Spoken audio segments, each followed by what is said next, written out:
think we have a question, do we have? Yeah. Does God have a form, or is he formless? Yeah. So it's a question of the day. Has God has a form or God has no form? Yeah. Yeah. So God actually has got a form and he also has no form. So unless he has both, he is not complete. Understand? Actually, the Lord has got three aspects, It says in the Srimad Bhagavatam,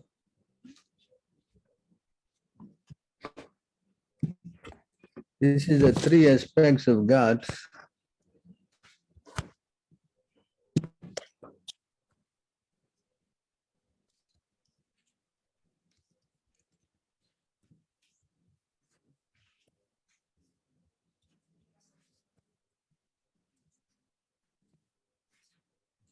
Vadanti tat tattva-vidas tattvam ya jnanam advayam brahmeti paramatma iti bhagwan iti sabdayati. Translation: learned transcendents who know the absolute truth called this non-dual substance. One is Brahman, other is Paramatma, or third Bhagavan. So God has got three aspects. So the formless aspect is called Brahman. And the localized aspect as the Lord in the heart is called Paramatma. And Bhagavan is the ultimate form of God. So this is the three aspects of God. So the Lord, because an example is given like the sunshine, the sun planet, and the sun god. So one who knows that the light, the sunshine, may not know the sun planet. But one who knows the sun planet will definitely know the sunshine and may not know the sun god. But one who knows the sun god will know the sun planet where he lives and the sunshine that comes out from the planet. So this is the understanding of the principle of God consciousness also. So like an example. So you can see the light that is coming from God, it is called Brahman. And he is also in the heart of everybody as Paramatma. And he as person, God. You see? So these are the three aspects of God. So people who are more or less knowing that God has got no light, they have known that they know that God is just light, then they think that God has got no form. So to clear this doubt, even Lord Brahma is saying in his prayer,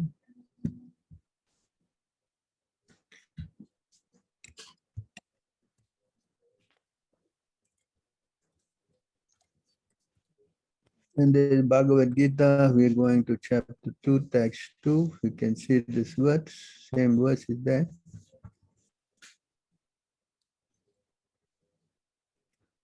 Maybe we can read the purport of this verse.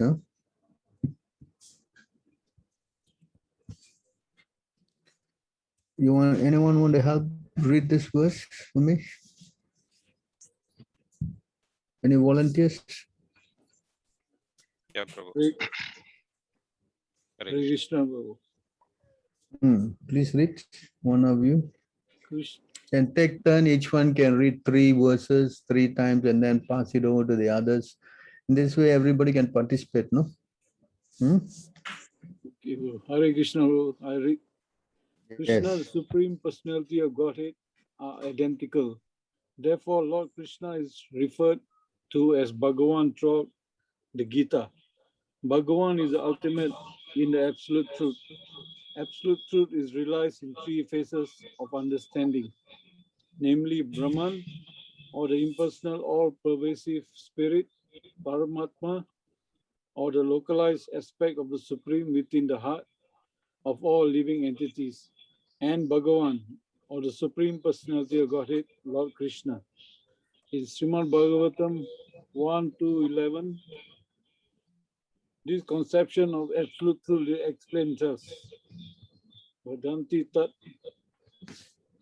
vidas tattvam yat jnanam advayam brahmeti paramameti bhagavan iti satyate. The absolute truth is realized in three phases of understanding by the knower of the absolute truth, and all of them are identical. Such phases of absolute truth are expressed as Brahman, Paramatma, and Bhagavan. These three divine aspects can be explained by the example of the sun, which is also has three different aspects, namely the sunshine, the sun's surface, and the sun planet itself. One who studies the sunshine only is a preliminary student. One who understands the sun's surface is further advanced, and one who can enter into the sun's planet is the highest. Ordinary students who are satisfied by simply understanding the sunshine, its universal pervasiveness, and the glaring effulgence of its impersonal nature, may be compared to those who can realize only the Brahman feature of the absolute truth. The student who is advanced still further can know the sun disk, which is compared to knowledge of the Paramatma feature of the absolute truth. And the student who can enter into the heart of the sun planet is compared to those who realize the personal features of the absolute truth. Therefore, the bhaktas, or the transcendentalists, who have realized the Bhagavan feature of the absolute truth, are the topmost transcendentalists. Although all students who are engaged in the study of absolute truth are engaged in the same subject matter, the sunshine, the sun disk, the inner affairs of the sun planet cannot be separated from one another. Yet, the students of the three different phases are not in the same category. The Sanskrit word Bhagavan is explained by the great authority Parasar Muni, the father of Vyasadeva, the Supreme Personality of Godhead, who possesses all riches, all strength, all fame, all beauty, all knowledge, and all renunciation is called Bhagavan. There are many persons who are very rich, very powerful, very beautiful, very famous, very learned, and very much detached, but no one can claim that he possesses all riches, all strength, etc. entirely. Only Krishna can claim this because he is the Supreme Personality of Godhead. No living entities, including Brahma, Lord Shiva, or Narayan, can possess the opulence as fully as Krishna. Therefore, it is concluded in Brahma Samhita that Lord Brahma himself, that Lord Krishna is the Supreme Personality of Godhead. No one is equal to or above him. He is the primeval Lord or Bhagavan known as Govinda, and he is the supreme cause of all causes. Isvara Parama Krishna, Sachidana Ananda Vigraha, Anadi Adi Govinda, Sarva Karana Karanam. There are many personalities possessing the qualities of Bhagavan, but Krishna is the supreme because none can excel him. He is the supreme person and his body is eternal, full of knowledge and bliss. He is the primeval Lord Govinda and the cause of all causes. Brahma Samhita 5.1. In Bhagavatam also there is a list of many incarnations of Supreme Personality of Godhead, but Krishna is described as the original Personality of Godhead, from whom many incarnations and personalities of Godhead expand. Eta Chamsa Kala Pumsa, Krishna tu Swayam Bhagavan. Krishna tu Bhagavan Swayam, Indrai Vaikulam Lokam, Madhyanti Yuge Yuge. All the lists of incarnation of Godhead submitted herewith are either planetary or expansion of parts of the plenary expansion of Supreme Godhead. But Krishna is the Supreme Personality of Godhead himself. Srimad Bhagavatam 1.3.28. Therefore, Krishna is the original Supreme Personality of Godhead, the Absolute Truth, the source of both Supersoul and impersonal Brahman. In the presence of Supreme Personality Godhead, Arjuna's lamentation for his kinsman is certainly unbecoming, and therefore Krishna expressed his surprise with the word kutaha, wherefrom such impurities were never expected from a person belonging to a civilized class of men known as Aryans. The word Aryan is applicable to persons who know the value of life and such civilization based on spiritual realization. Persons who are led by material conception of life do not know that the aim of life is realization of the absolute truth, Vishnu or Bhagavan, and they are captivated by the external features of the material world, and therefore they do not know what liberation is. Persons who have no knowledge of liberation from the material bondage are called non-Aryans. Although Arjuna was a Kshatriya, he was deviating from his prescribed duties by declining to fight. This act of cowardice is described by befitting the non-Aryans. Such deviation from the duty does not help one in progress of spiritual life, nor does it even give one the opportunity to become famous in this world. Lord Krishna did not approve of the so-called compassion of Arjuna for his kinsmen.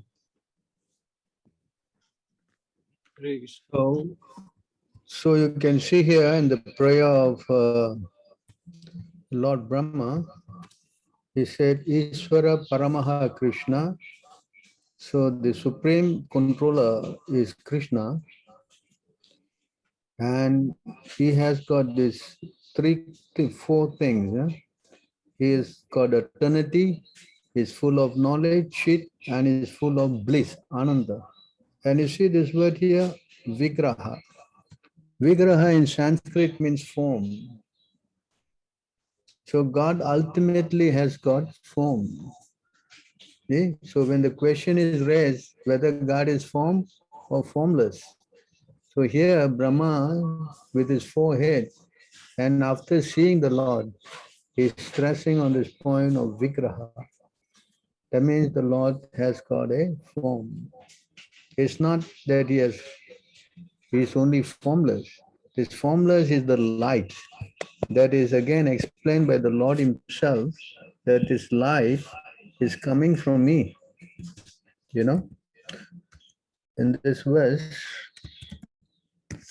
so here you can see in this verse, in the Bhagavad Gita chapter 14, text 27, Brahmanoho, this Brahman, he pratistaha. Pratistaha means coming, and aham means me. So in Sanskrit, Brahman means light, and pratistaha means the source, and aham means me. You see this word here? So in other words, this formlessness or this light, Brahma Jyoti as we say, is coming from me, Krishna is saying here. So we can read the translation. And I am, again, the basis of the impersonal Brahman or the light, which is immortal, imperishable, eternal, and the constitutional position of ultimate happiness. It makes sense because if for light to come, it must have a basis, must have a source. So the source is coming from Krishna's body. So the light is actually emitting from Krishna's body. That's why Krishna is also saying this light is coming from me. So when the light is coming from Krishna, definitely the form is higher than the formless. Makes sense. We cannot just say, oh, only the light. But where is the basis of the light? So Krishna is using the word here, basis. I'm the base. So you have to understand that from the form the light is coming.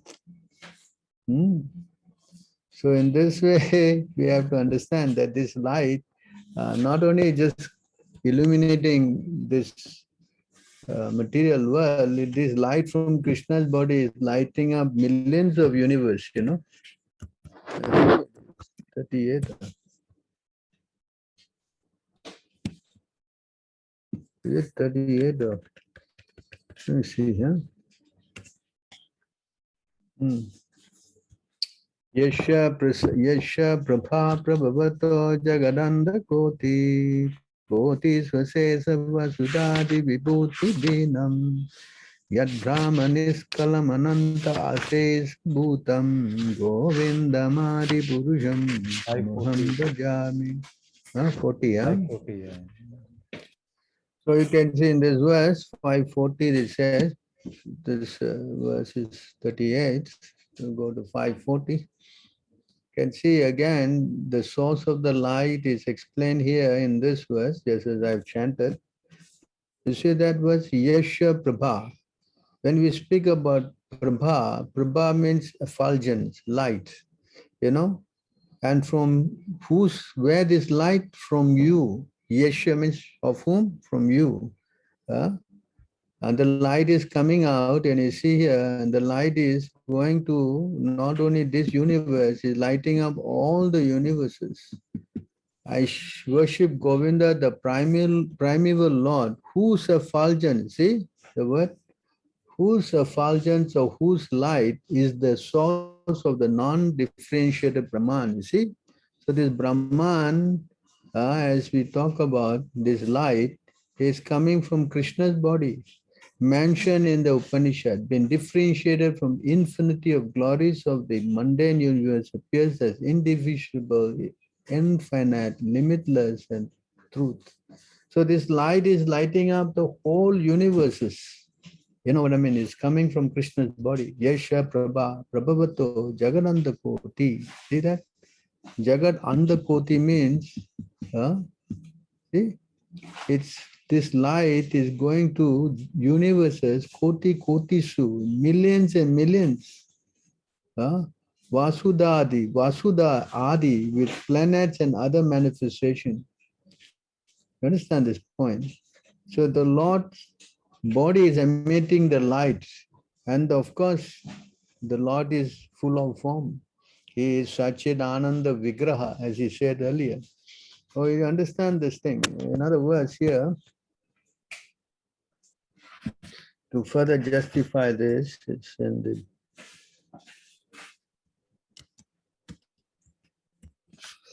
this verse here in the Ishopanishad, you can see again, Hiranmayena patrena satyasya apihitam mukam tattvam pushan apavarnu satya dharmaya drishtaye. See this? Oh my Lord, sustainer all that lives, your real face is covered by your dazzling effulgence. Kindly remove that covering and exhibit yourself to your pure devotee. See this point again? Your real form, face, is covered by the dazzling effulgence. So the Lord's body is giving light, so much light that he cannot see. So the devotee is asking to please remove the light so that he can see the face. See this point? So from this statement, it justifies that the Lord has a form, and his form light is coming out. So we have to understand this based on from the scriptures. We cannot just speculate and say that, oh, there's no form. That's why some people, they think like that, So Krishna says that such people who think like that, they're not very intelligent. See? Use the word, those who think that this formlessness is the topmost thing, you use the word abuddhaya. Buddha means intelligent, abuddha means non-intelligent. They do not know. See here, the translation. Unintelligent men do not know me perfectly, think that I, the Supreme Personality of Godhead Krishna, was impersonal before and have now assumed this personality. due to their small knowledge, they do not know my higher nature, which is imperishable and supreme. You see this? They do not know, who do not know me perfectly, think that I came from this light. See this? So this kind of thinking is invalid. It is not supported by God himself. Krishna is saying, unintelligent men, they think like this. You see this point? So we have to understand this view, this whether God is form or no form, from an authority like God himself, because who can speak better for himself rather than God? So Krishna is saying, I am ultimately everything is coming from me. This light, this Paramatma feature, they all are my expansion. So anyone who knows this properly, then can understand the personality of God. But if he doesn't have good guidance, then he cannot understand this. Hmm?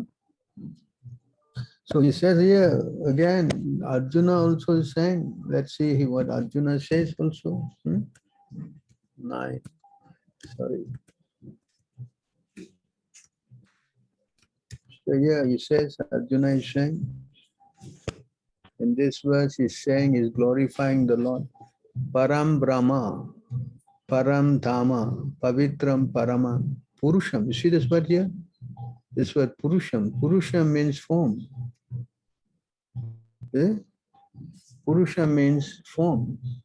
So he says here, Arjuna said, you are the supreme personality of Godhead, the ultimate above, the purest, the absolute truth. You are the eternal, transcendent, original person here. See here? Is the original person, the unborn, the greatest. And not only that, he is even further stressing that all the sages like Narada, authorities, Asita, Devala, Vyasa, confirm this truth about you. And now you yourself are declaring it to me. So the Lord is saying, the sages are saying, Arjuna is saying, so many people are saying, so they cannot be wrong. So this is how we learn to accept information. We cannot accept information based on some speculated view of somebody. No, that's not the way. We have to understand this uh, properly from authorities, like the sages. They are called Paramahamsas. Hmm? They are self-realized souls who come down in disciplic chain. Hmm? And even you see here, even Arjuna, who is a close friend of Krishna, is also proclaiming that. Just now we heard Brahma's statement. Now we are hearing Arjuna's statement. Huh? So everybody is saying this. I'm sure they cannot be wrong. So now again, you can see Krishna also is saying,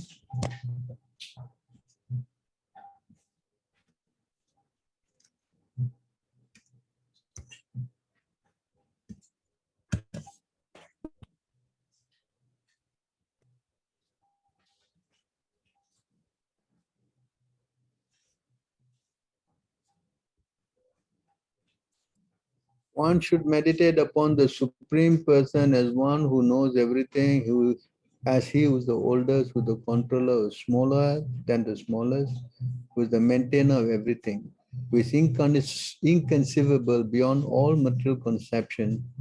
And you see here this word, who is always a person. He's not light. The light, and he is luminous. You see again another statement. He is luminous like the sun. That means this light is coming from his body and is transcendental beyond this material nature. So this one statement, this is spoken by the Lord himself. You cannot meditate on the light, it's not easy. You have to worship the form of the Lord. Because worshipping the formless is very difficult and it cannot help you, make spiritual advancement. So you see this statement, Again, in this verse here, we can see again how the Lord is saying, there's no truth superior to me. Yeah, no equal, no. Here again in the Bhagavad Gita, Mataha Parantaram Nanyat Kinchidasti Dhananja Mahi Sarvamidam Proktam Sutre Manigana Eva. O conqueror wealth, there's no truth superior to me. Everything rests upon me as pearls are strung on a thread. So you can see, if anything have to rest on an impersonal light, that's not possible. It has to rest on a person. Everything rests upon me, Krishna says. So there is nothing above him. That means the light cannot be above him. So this is very important point, But then again, there was another question that Arjuna asked, That's because in the 11th chapter of the Bhagavad Gita, he saw the impersonal, he saw the Vishwarupa, that is like millions of sun coming in. So that so effulgent and bright. So again there, we saw also the form of the Lord exhibiting this light. Now we can go to this chapter here. This question was raised by Arjuna. Of the two, Arjuna Vacha evam satata yukte bhaktastam prayupashate che api aksharam avyaktam tesham ke yoga vittamaha. Arjuna inquired, which are considered to be more perfect? Those who always probably engage in your devotional service, or those who worship the impersonal Brahman, the unmanifested? So of these two, which is the most? So here then, Krishna replied, worshipping the light or worshipping the form of the Lord? The Lord replied, see, in this verse, Sri Bhagavan Uvacha Maya Vesha Manohe Mam Nitya Yukta Upashate Sadaya Parayopetas Te Me Yukta Tamamataha. The Supreme Personality of God is said, those who fix their mind on my personal, see this point here, what? Personal form, and always engage in worshipping me with great and transcendental faith are considered by me to be the most perfect. So, again, the Lord is clearly saying here, the worship of the form, understanding my form is the topmost thing. To be the most perfect, is it there? There's a word here. The most perfect. So all these informations are there. We're just talking only on the Bhagavad Gita. Of course, the Bhagavatam has got many more verses to justify these points. But just by the Lord's word, authority like Brahma, authority like all the sages and Arjuna, and here again the Lord is in many places stressing this point. So we must understand this like this. We cannot understand, whimsically. And then here, again in this part here, Krishna actually was requested by Arjuna to show his topmost form. So if it has been no form, then how you could show this form? Sanjay said to Dhritarashtra, the Supreme Personality of Godhead, Krishna, while speaking thus to Arjuna, displayed his real four-handed form, and at last he showed his two-handed form, encouraging the fearful Arjuna. So Krishna also showed which is the topmost form, whether the formless or the form. So he showed his four-handed form, and then he showed his two-handed form. Yes. So this concludes, Arjuna is seeing it. So form or formless. So conclusion, the Lord has got form, and from the form, the formless is coming. But trying to worship the formless is very difficult. Krishna also said that, Krishna also said that is worshipping my impersonal form is very difficult. See, for those whose mind are attached to the unmanifested, impersonal feature of the Supreme, advancement is very troublesome. To make progress in that discipline is always difficult for those who are embodied. You see this point? Troublesome, difficult, progress, to make progress is always difficult. You see this word, difficult? For those who are embodied. So why do something which is difficult? Why? If you worship the form, it is easy, as he says in the next verse.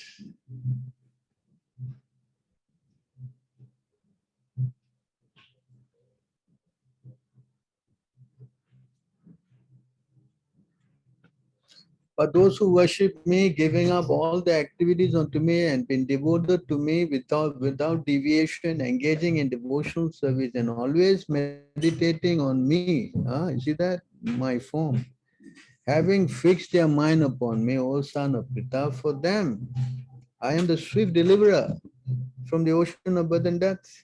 So the formless people, they are going through trouble, difficulty, headaches, problem. But here, those who worship on the form, very quickly, Krishna said, I am very quickly delivering them from the ocean of birth and death. Obviously, this must be an easier process. Yes? Another thing it is also said is that if you worship the formless, and you may even by your yoga strength go climb the topmost rung of the yoga ladder, but because you don't have, you're not capturing the lotus feet of the Lord, then there's a good chance, he says here, that because you're neglecting the lotus feet of the Lord, they will fall down. Someone may say that aside from devotee who always seek shelter the lotus feet, Lord's lotus feet, there are those who are not devotees but who accepted different process of attaining salvation. What happens to them? In answer to this question, Lord Brahma and other demigods said, O lotus-eyed Lord, although non-devotees accept severe austerities and penances to achieve the highest position, may think themselves liberated, their intelligence is impure. See that? Their intelligence is impure. And they fall down. See the word? They fall down from the position, their position of imagined superiority, because they have no regard for your lotus feet. They fall down. If you go anywhere, as Prabhupada give the analogy, a plane going anywhere in the sky, eventually has to come down, because when they run out of fuel, it cannot just hover on the air. So similarly, anything not holding on some base, it cannot sustain itself in the air. So similarly, if we cannot catch hold of the lotus feet of Krishna, then we will fall down. So this is another thing. Your process is difficult, it is troublesome, you cannot see who is the Lord because of this glaring light. But if you catch hold of the form of the Lord, then you can see everything, you can see his lotus feet. And if you catch hold of lotus feet, then definitely you will not fall down. In fact, Krishna said, those who worship me, I am the swift, quickly I take you out from this troublesome place. So try to understand, worship of the formless is far, far, far inferior. Worship of the form is the correct procedure. That's why Krishna says, think of me, worship me, pay homage to me. How you can do all that if you're not relating to a form? Yes, Krishna says here, think of me, worship me, man mana bhava man bhakto mad jaji mam namaskaro, mam evaishi suktevam atmana mad parayanaha. Engage your mind always in thinking of me, become my devotee, offer obeisance to me. How to offer obeisance to the light? Worship me. How to worship the light? Being completely absorbed me, surely you will come to me. Surely you will come to me. So at the time of that, if you think of the Lord, the mind cannot focus on the impersonal thing, as Krishna already said, troublesome, difficult. But the form, you can very easily concentrate, meditate. In fact, Krishna also said here in the Bhagavad Gita again, that he said, you meditate on my form. You have to think of me, says here.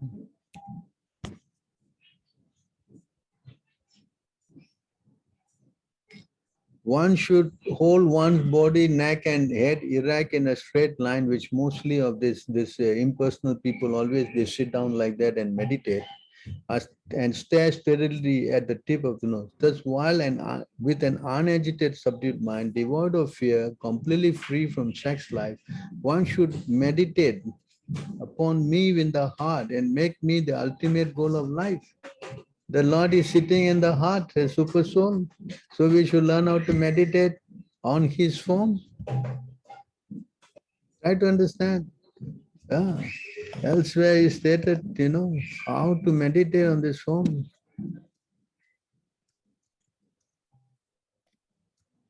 See how we have to think of the Lord. Everything is very clearly explained, but unfortunately, some unscrupulous people are trying to, whimsically divert the mind of others, you know. See here, this verse says more clearly.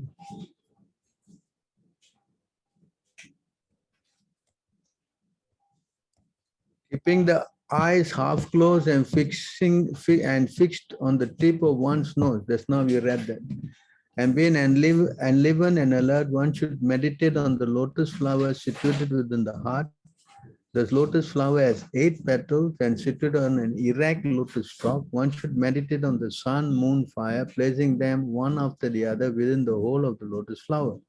And you see here, placing my transcendental form within the fire, one should meditate on the auspicious goal of that, upon it as the auspicious goal of all meditation. That form, again, that form is perfectly proportionate, gentle, and cheerful. It possesses, you see, clearly describe what the form possesses. It possesses 4 beautiful long arms. Huh? See that? It has 4 beautiful long arms, a charming, beautiful neck, a handsome forehead, a pure smile, and glowing, sharp, see, glowing, because this light is coming from his body, so the glowing is there. See? Glowing. Shark-shaped earrings suspended from 2 identical ears. That spiritual form, again, that spiritual form is color of a dark rain cloud. Krishna is dark blue color. And is garbed in yellow, golden. He wears cloth also. Golden, yellowish silk cloth. The chest of that form is the abode of the Srivats and the goddess of fortune. Not only the form is alone, it has also the goddess of fortune sitting there in his heart, on his chest. And that form is also decorated with conch shell, disc, club, lotus flower, and garland of, is this got a garland of lotus flowers, Vajayanti Mala? The 2 brilliant lotus feet are decorated with ankle bells, bracelets, and that form exhibit the Kaustubha gem along with the effulgent crown. The upper hips are beautified by a golden belt, and the arms are decorated with valuable bracelet, and all the limbs of that beautiful form capture the heart, and the face is beautified by merciful glancing. Pulling the senses back from the sense object, one should be grave and self-control and should use the intelligence to strongly fix the mind upon the limbs of my transcendental body. Thus, one should meditate upon that most delicate transcendental form of mind. Again, you understand? So these are all evidences to show how the Lord is, ultimately a person. He's not impersonal, no? Huh? Understand? Huh? And again, here, another place, there were these four Kumaras, they're supposed to be impersonalists. They somehow or other went to the heavenly planets. I'm sorry, the spiritual world. They went to the spiritual world, Vaikuntha, and there they bowed down to the Lord because they were impersonalists. So when they bow down, when the breeze of aroma, when the breeze carrying the aroma of the tulsi leaves from the toes of the lotus feet of the personality of Godhead entered in the nostril of the sages, they experienced a change both in body and mind, even though they were attached to the impersonal Brahman understanding. In other words, the moment that smell of the tulsi leaf went into the nostril, they gave up the idea of this impersonal Brahman. So try to understand how this thing, is all about, because many people are impersonalists. Like practically most school of thought is just based on impersonalism only. Personalism is, I would say, overwhelming. But little do they understand that this impersonalism, the source, is the personality of God, it Krishna. Another big example that I always give, that the sky is blue. Why the light in the sky is blue? Why not red or not yellow or green or whatever? Because Krishna's body is blue. So for the light coming out from his body, naturally is blue. So these are all evidences to show primarily that the Lord is ultimately form. He is never impersonal. He is full of form. So what to do now? Person may be trapped in this kind of consciousness. uh, so to help them, it says here,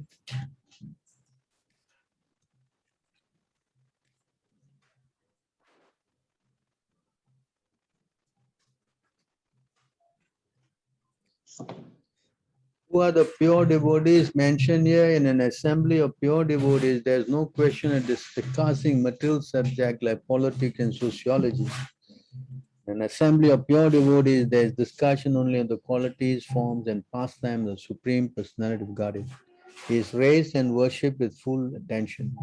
In the association of pure devotees, by constantly hearing such topic respectfully, even a person who wants to merge into the existence of the absolute truth abandons the idea. See that? Even a person who is attached to the impersonal aspect abandons the idea to merge in the existence of the absolute truth, and gradually become attached to the service of Vasudeva. In other words, they're helping them. The only way to help them is that if they associate with devotees. If they associate with the devotees, they also will give up this idea that God is impersonal. It's again further explained here also in this verse.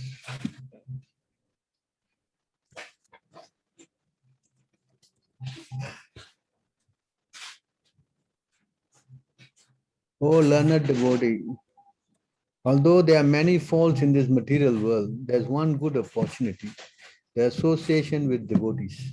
Such associations bring about great happiness. Due to this good quality, our strong desire to achieve liberation by merging into the Brahman effulgence, see that, has become weakened. So this is the cure for people who are thinking like that. People who are caught in this impersonal aspect, uh, they can be saved only by associating with devotees. This is very important. Without the help of devotee, this is very difficult to come to this understanding of the personality of Godhead. Hmm? So here also it is says, who are those people who are always attracted to this kind of a consciousness? Those people who are killed by the Lord, they usually go to this formless thing. they are the ones who they are the one who go merge with go to this place, you know.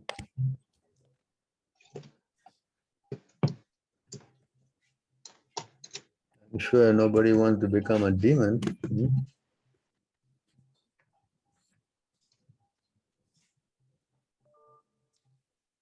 Where it is been stated that the Lord enemies and devotees attain the same destination. This refers to ultimate oneness Brahman and Lord Krishna.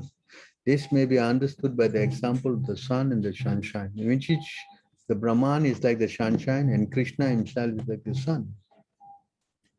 Can anyone help me read this? Hare Krishna Prabhu, may I? Please.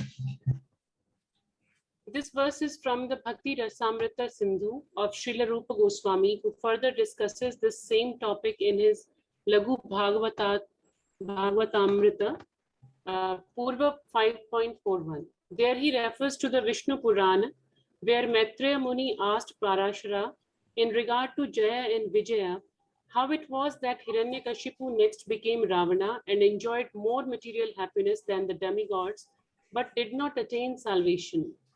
Although when he became Shishupala, quarreled with Krishna and was killed, he attained salvation and merged into the body of Lord Krishna. Parashara replied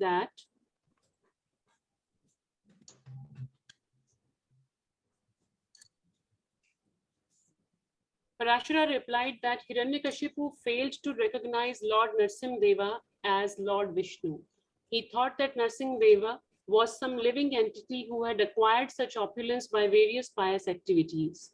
Being overcome by the mode of passion, he considered Lord Narsimdeva an ordinary living entity, not understanding his form.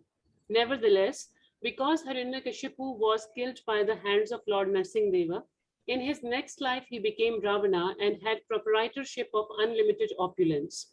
As Ravana, with unlimited material enjoyment, he could not accept Lord Rama as the personality of Godhead.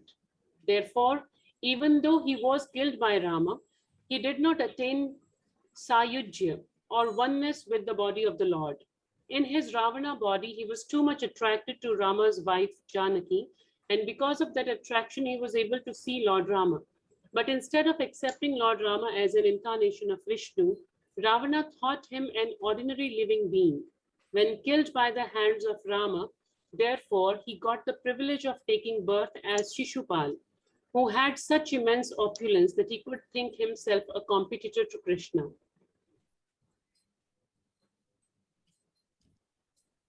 Although Shishupala was always envious of Krishna, he frequently uttered the name of Krishna and always thought of the beautiful features of Krishna.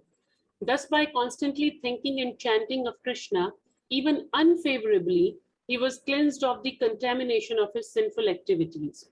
When Shishupala was killed by the Sudarshana Chakra of Krishna as an enemy, his constant remembrance of Krishna dissolved the reactions of his vices, and he attained salvation by becoming one with the body of the Lord.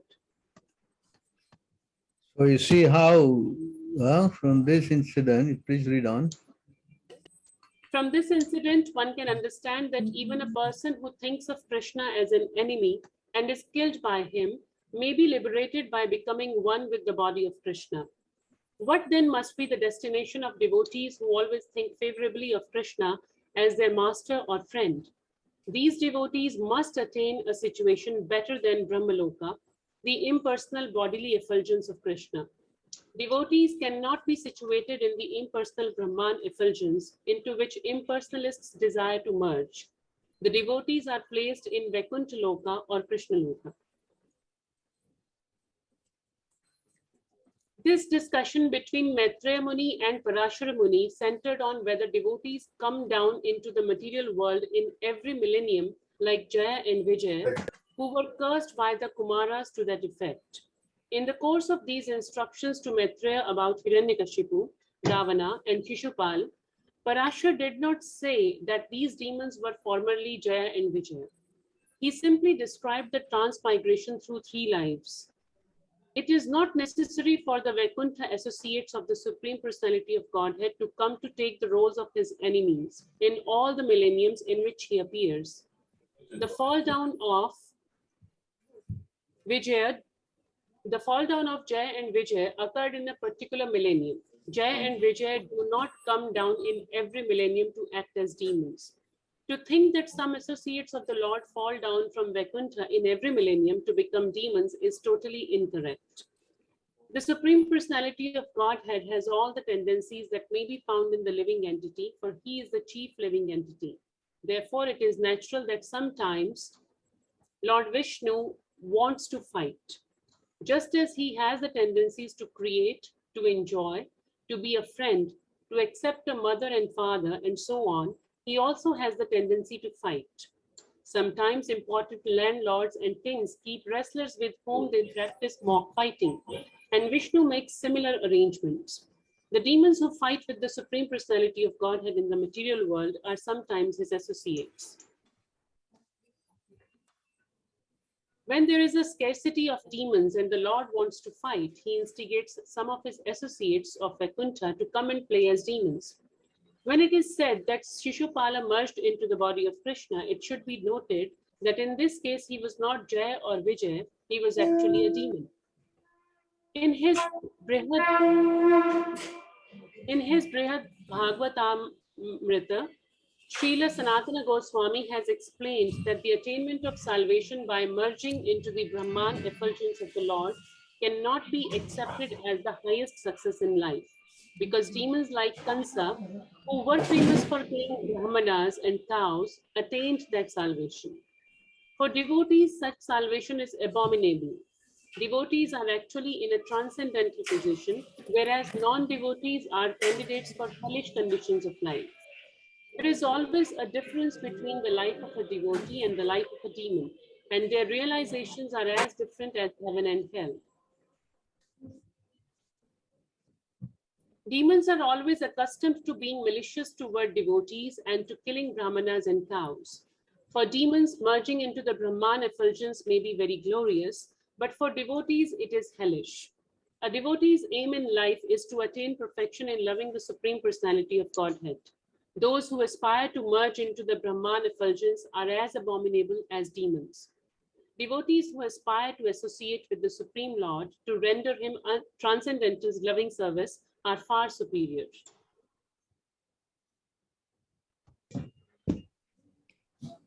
Thus, in the spiritual sky, there are varieties of pastime within the spiritual energy. Outside the Vaikuntha planet appears the impersonal reflection of light. So this light, as we have already explained many times, is coming from outside the Vaikuntha planets. Eh? The impersonal Brahman effulgence consists only of the effulgent rays of the Lord. Those fit for Sahuja liberation merge into that effulgence. So those, as you explained in the verse, Prabhupada given the purport, that those who are demonic, they merge into this light. They have no jurisdiction in entering into the planet of Vaikuntha. They are outside the planet. Beyond the region of ignorance, the material cosmic manifestation lies the realm of Siddhaloka. This light is also called Siddhaloka. The Siddhas reside there, absorbed in the bliss of Brahman. They mean this light. Demons killed by the Lord also attain that realm. Please read this. Please read. Tamas means darkness. The material world is dark, and beyond the material world is light. In other words, after passing through the entire material atmosphere, one can come to the luminous spiritual sky, whose impersonal effulgence is known as Siddhaloka. Mayavadi philosophers who aspire to merge with the body of the Supreme Personality of Godhead, as well as demoniac persons who are killed by Krishna, such as Kansa and Shishupala, enter that Brahman effulgence. Yogis who attain oneness through meditation, according to the Patanjali Yoga system, also reach Siddhaloka. This is a verse from the Brahmanda Purana. So then in the spiritual sky, they are on the four sides of Narayana, second expansion, caudal expansion of Dwaraka. So this is inside the spiritual world, where there are planets, their personalities, and so on and so on. See? So this point has to be understood, because people have got a wrong idea. They think that, ultimately it's all just light. Hmm? So unless we know this thoroughly, we will be confused, especially when you have to worship so many gods. People think this is very confusing. So we unite all this into understanding that this light is everything, then it makes a little some kind of comfort for their so-called spiritual practice. But no, this is not the case. The Lord has got a form, and his form is all pervading. And only from this form, all these other things are coming about. So this is very important point that you must understand. So you see here again, this verse, that the bliss that is coming from this form, formless, is incomparable to the bliss that is coming from associating with the Lord. Hmm? Can you read this, Ramesh? By virtue of the divine consciousness of his previous life, he automatically becomes attracted to the yogic principle. Sorry, give me a minute. All right, dear.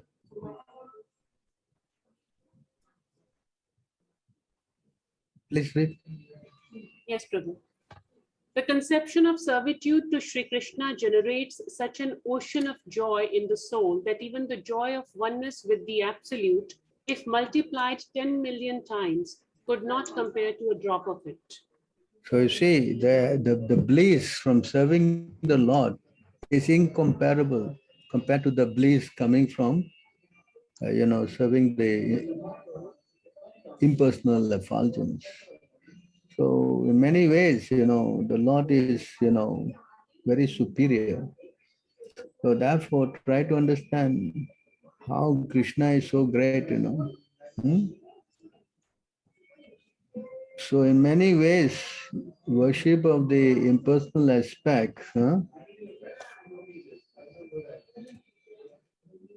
is very incomparable to the worship of the Lord.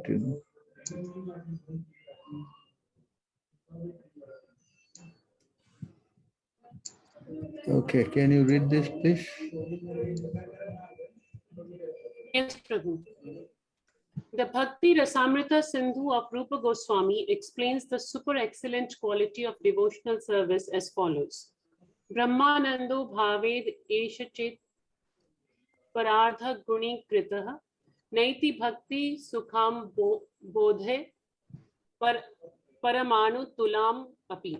If multiplied billions of times, the transcendental pleasure derived from impersonal Brahman realization still could not compare to even an atomic portion of the ocean of bhakti or transcendental service.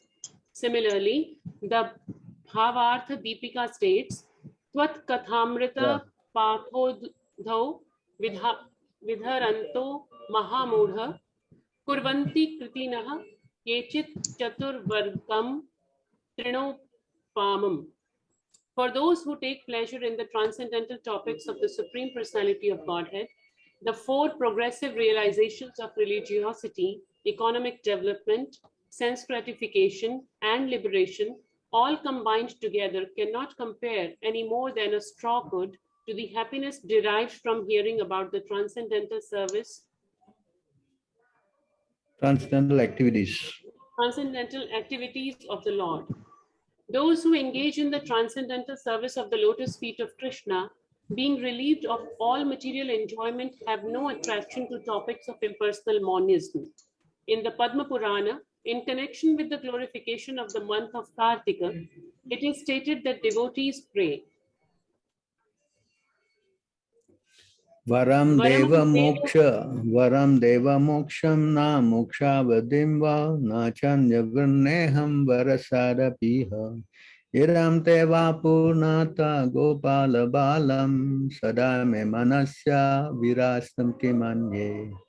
Kuveratma jau badat mukti vayadvan tve muchitau bhakti bhajau kritau cha. Tata prema bhaktim swakam me priyacha namokse graho mesti damodareha. This is from the Damodar Astaka. Huh? Can you read on? Yes, Prabhu. Dear Lord, always remembering your childhood pastimes at Vrindavana is better for us than aspiring to merge into the impersonal Brahman. During your childhood pastimes, you liberated the two sons of Kuvera and made them great devotees of your lordship. Similarly, I wish that instead of giving me liberation, you may award me such devotion unto you. In the Hayashirsha Sri Narayana Vyuha Satstava, in the chapter called Narayana Stotra, it is stated, Nadharmam Kamam Artham Va Moksham Va Varadeshwara Prarthaye Tava Padabje Dashyam Evabhikamaye.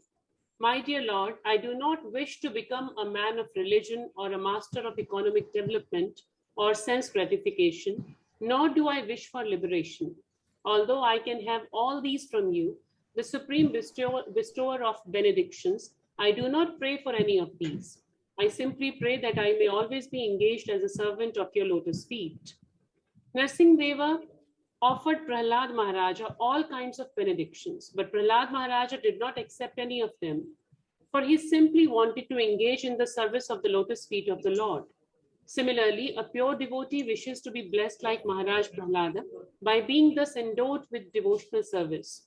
Devotees also offer their respects to Hanuman, who always remained a servant of Lord Rama. The great devotee Hanuman prayed, Bhava bandha chide tasyai sprihayami na mukte bhavan prabhur aham dasa iti yatra vilupyate. I do not wish to take liberation or to merge in the Brahman effulgence, where the conception of being a servant of the Lord is completely lost. Similarly, in the Narada Pancharatra, it is stated, Dharmartha kama mokshesu necha mama kadachana tvat pada pankajasya dho jivitam diyatam mama. I do not want any one of the four desirable stations. I simply want to engage as a servant of the lotus feet of the Lord. King Kulashekara, in his very famous book Mukunda Mala Stotra, prays, Naham Vande Tavat. You can chant the English. My Lord, I do not worship you to be liberated from this material entanglement, nor do I wish to save myself from the hellish condition of material existence, nor do I ever pray for a beautiful wife to enjoy in a nice garden. I wish only that I may always be in full ecstasy with the pleasure of serving your lordship. In Srimad Bhagavatam also, there are many instances in the 3rd and 4th cantos in which devotees pray to the Lord simply to be engaged in his service and nothing else. So you can see how the form, worship of the form is always aspired rather than the worship of the impersonal aspect, formlessness. So again here, Lord Brahma, he says that those who neglect the form of the Lord,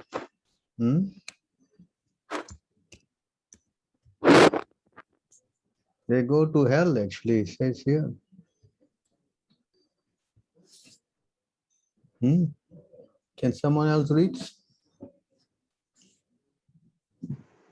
Krishna Prabhu. This present form or any transcendental form expanded by the Supreme Personality of Godhead, Sri Krishna, is equally auspicious for all the universe. Since you have manifested this eternal personal form upon whom your devotees meditate, I offer my respectful obeisances unto you. Those who are destined to be dispatched to the path of neglect your personal form because of path of hell, very important, you missed this out. Who are dispatched to the path of hell. Neglect your impersonal form because of writing on material topics. So those who neglect your personal form because of speculating on material topics, they are dispatched to the path of hell. See this point here? It is spoken by Brahma. So again, the consequences are very, disastrous for people who try to meditate on this impersonal aspect. So you try to understand the importance of worshipping the personality of Godhead. Krishna has got a very beautiful form. And if we can engage in worshipping his beautiful form, then the person makes big success in spiritual life. But he doesn't want to worship the beautiful form of the Lord, then his position is very dangerous. Yes? Yes, Prabhu. So I think I've explained it at length, right? Worship of form or formless. So anybody have any more questions on this?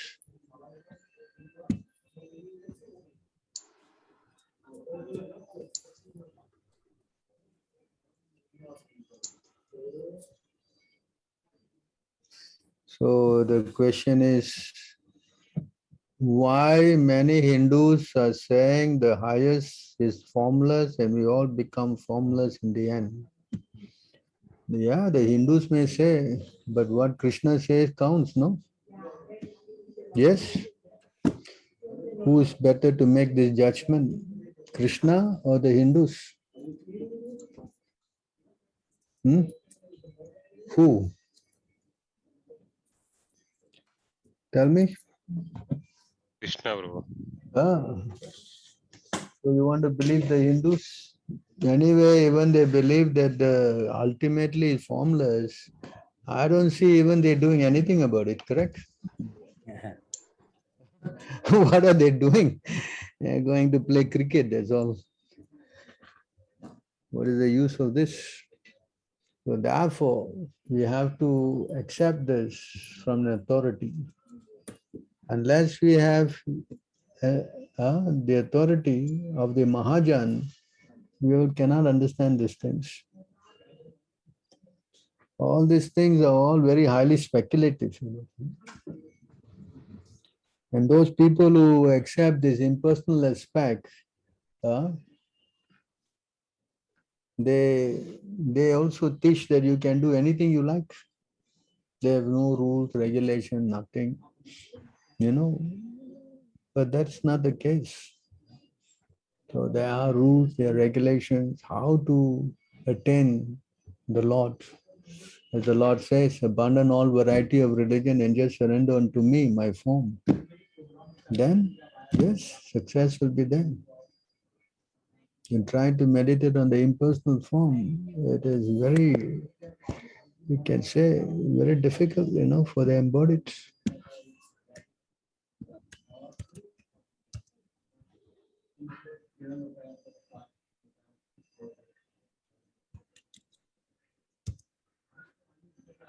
Oh, fine.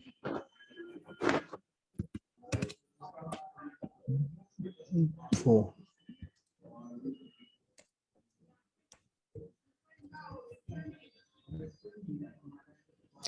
So those who, can someone read this for me? Those who even while remaining situated in their established social positions, throw away the process of speculative knowledge and with their body, words, and mind offer all respects to descriptions of your personality and activities, dedicating their lives to these narrations, which are vibrated by your you personally and by your pure devotees, certainly conquer your lordship, although you are otherwise unconquerable by anyone within the three worlds. So this speculative knowledge, those people who speculate, they are always in that category of worshipping the formless, So here again, can you read on? My dear Lord, devotional service unto you is the best path for self-realization. If someone gives up that path and engages in the cultivation of speculative knowledge, he will simply undergo a troublesome process and will not achieve his desired result. As a person who beats an empty husk of wheat cannot get grain, one who simply speculates cannot achieve self-realization. His only gain is trouble. So you see again. So why go and do something which is troublesome? That's why the Hindus, they are very much confused and always in trouble. Yes? Because they are doing a process which is not recommended. So please, can you understand this properly? So therefore, we have to know what is what from the scriptures, from the devotees, and from the Guru. Yeah. If we don't have these three things, then we will fall prey to so many speculations. And then we'll be confused. So many people say so many things, then which is right, which is wrong, we will be confused. And that is the position. So they all go to, ultimately they say all is nothing. That's another class. The Buddhists, they say ultimately nothing. But this class say ultimately it is just going to the formless, which is not substantiated, as I have explained in today's session. At length, actually going through all the detailed explanation from God, from Brahma, from Krishna, from the sages, from Arjuna, from Rupa Goswami, Jiva Goswami, you name it. Correct? So what is your conclusion? Do you want to worship the form or you want to worship the formless?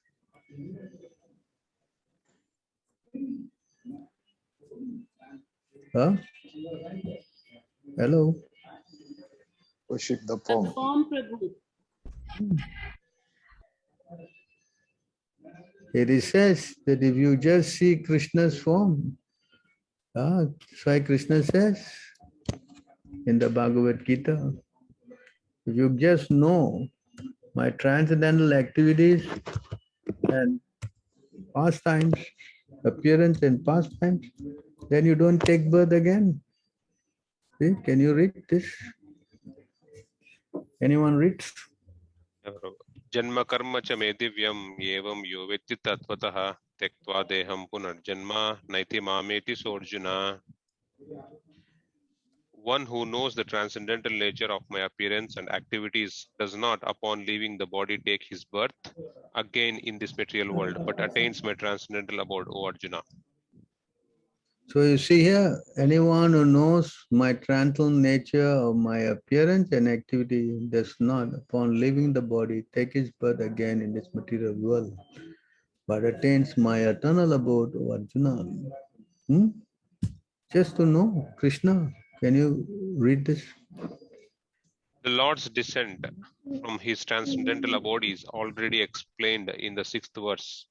One who can understand the truth of the appearance of the personality of Godhead is already liberated from material bondage, and therefore he returns to the kingdom of the God immediately after quitting this present material body.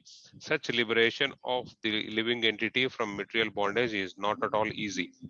The impersonalists and the yogis attain liberation only after much trouble and many, many births. Even then, the liberation they achieve, merging into the impersonal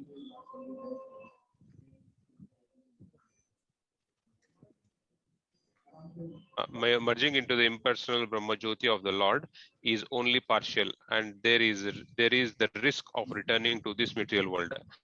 But the devotee, simply by understanding the transcendental nature of the body and the activities of the Lord, attains the abode of the Lord after ending this body and does not run the risk of returning to this material world. In the Brahma Samhita 5.33, it is stated that Lord has many, many forms and incarnations, Advaitam Achyutam Anadim Anantarupam. Although there are many transcendental forms of the Lord, they are still one and the same Supreme Personality of Godhead. One has to understand this fact with conviction. although it is incomprehensible to mundane scholars and empiric philosophers, as stated in the Vedas, Purusha Bodhini Upanishad.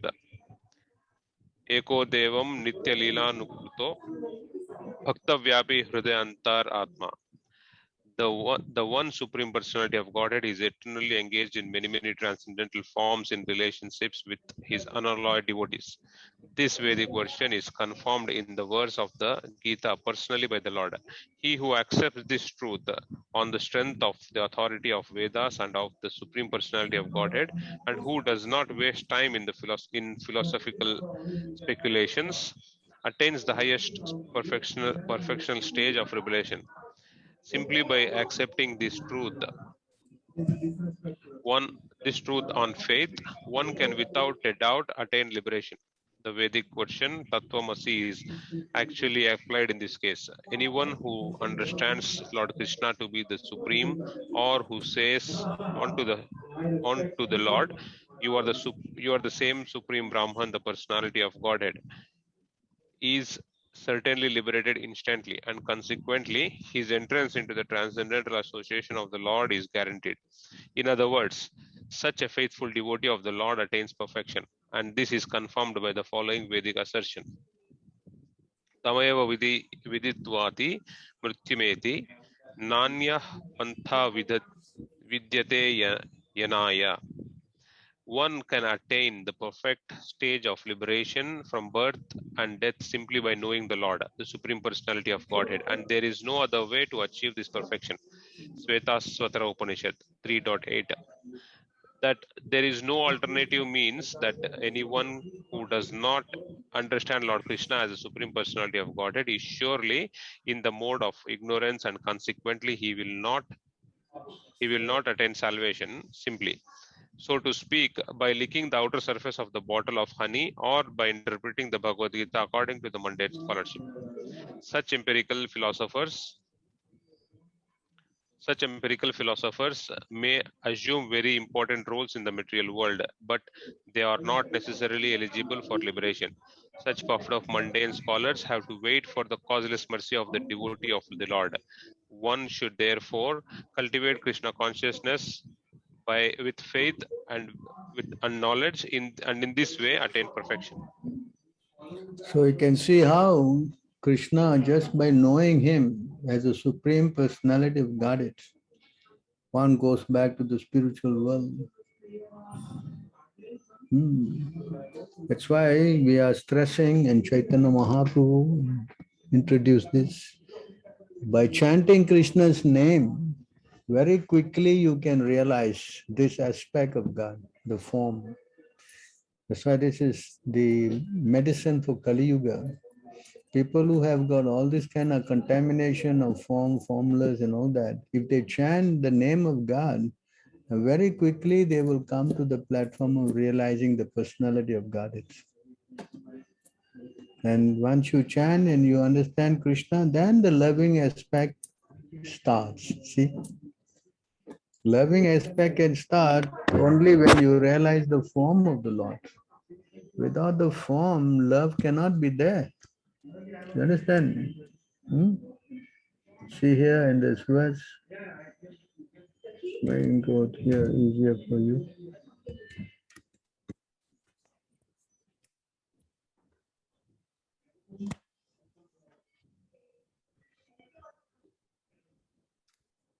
So here you see,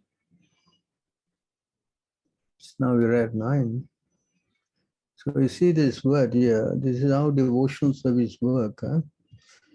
In the beginning, there is some association to get faith. When the faith is strengthened, then you associate with devotees. When we associate with devotees, sadhu sangha, then we get initiated, then we do this devotional service, rules and regulation we follow.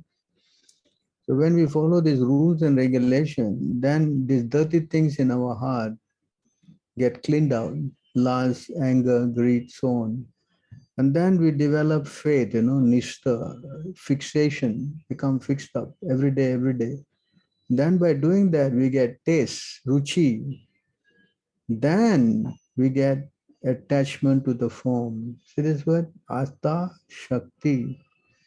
So unless you get attached to the form of God, you cannot get into bhava, preliminary ecstasy, and finally you get love of God called prema. So this goes stage by stage, you know. To further elaborate this point, you can see here,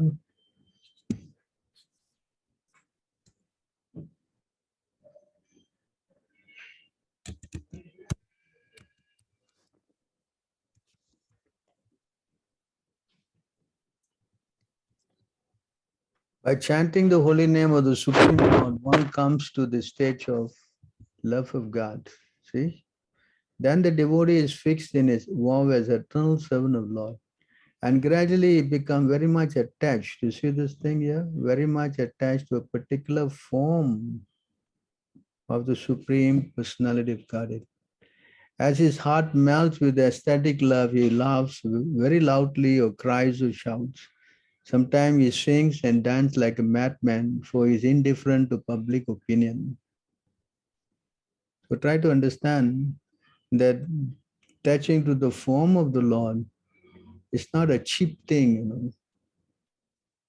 It requires, firstly, association with devotees, then developing attachment, having initiation by Guru, and then by practicing rules and regulations laid out by the Guru, one crosses the three modes of nature, overcoming all this lust, anger, greed, mode of passion, and ignorance.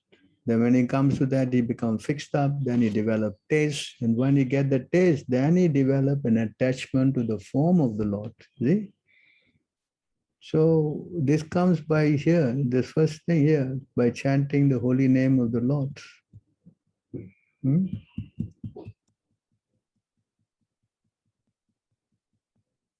By chanting the holy name of the Lord. See this? See, so by chanting, you can develop these things. And without chanting, it's difficult. And of course, we definitely need a guru. Without guru, this is impossible. Hmm?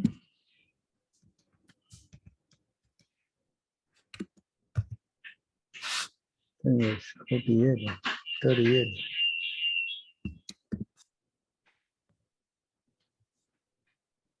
Oh, it's 48, sorry.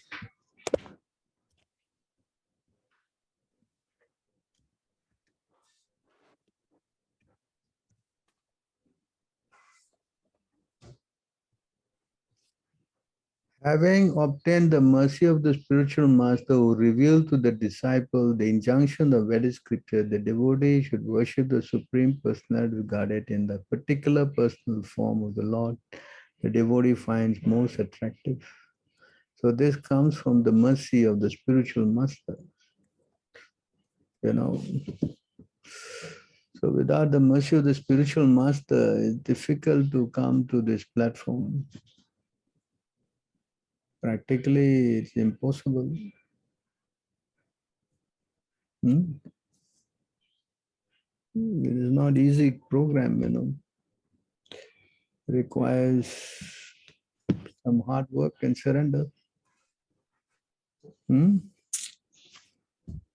Then when you capture the form of the Lord, yes, all dirty things in the heart is finished. You develop love for Krishna, and then you go back to the spiritual world. All right, so some more questions.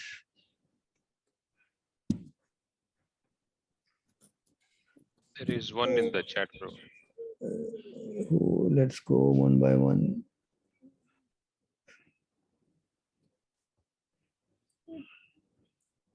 Oh, I like today's lecture very much, Naidu. Watch all your lectures in awe and reverence.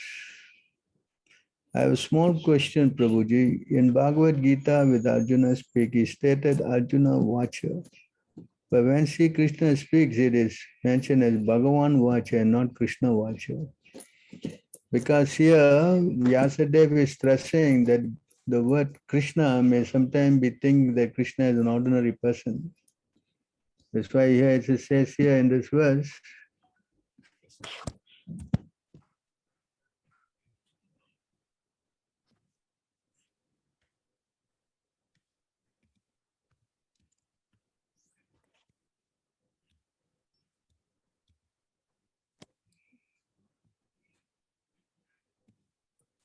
Avajanante mam muddha manusyam tanam ashritam param bhavam ajananto mama bhutam maheshwaram. So fools deride me when I descend in this human form. They do not know my transcendental nature as the supreme Lord of all that be. See this point here? So when you say Krishna, they may take him as an ordinary person. So, but when the word Bhagavan is added, then as we read, this now, what is the meaning of this Bhagavan?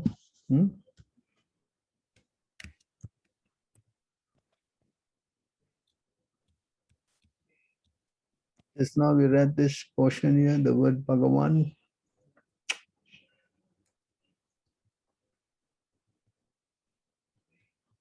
The Sanskrit word Bhagavan is explained by the great authority Parasara Muni, the father of Vyasadeva, the Supreme Personality of Godhead who possess, you see here?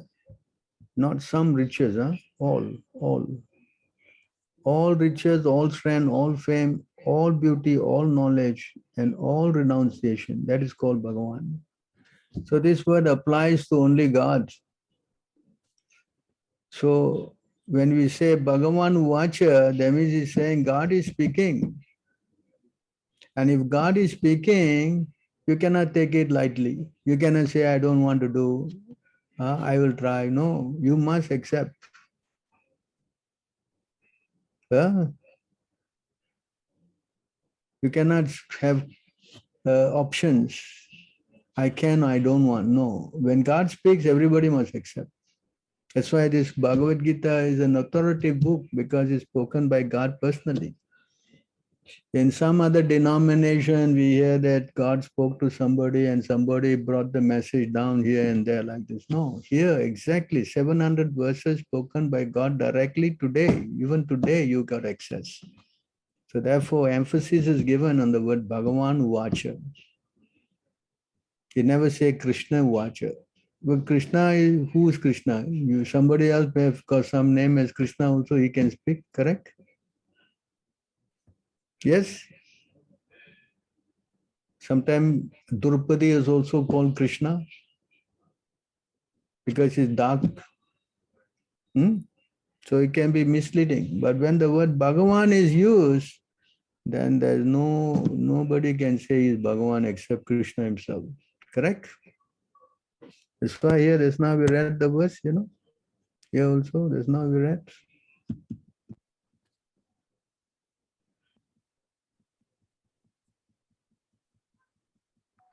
This verse here. Etachamsa kalapumsham, this word is here. Krishnastu Bhagavan Swayam is the original personality of Godhead. See? But Krishna is the supreme personality of Godhead himself.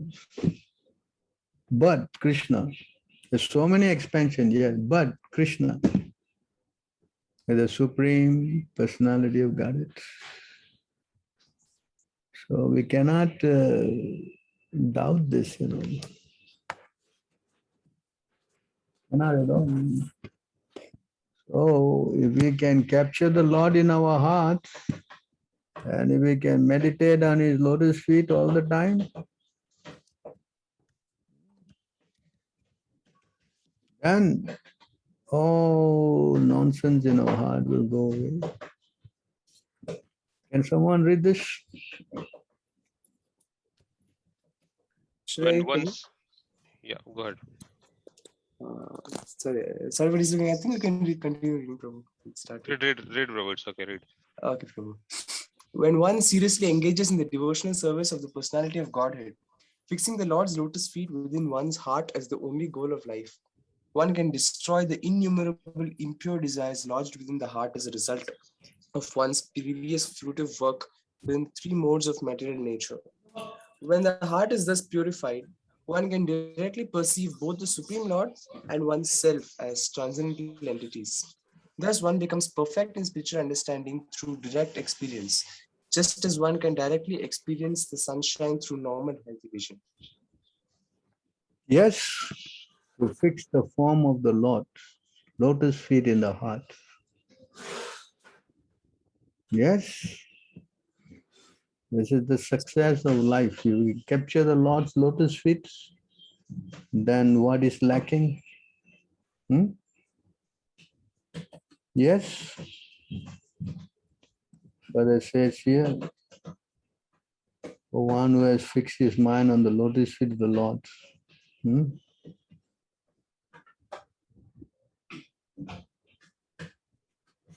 Hmm.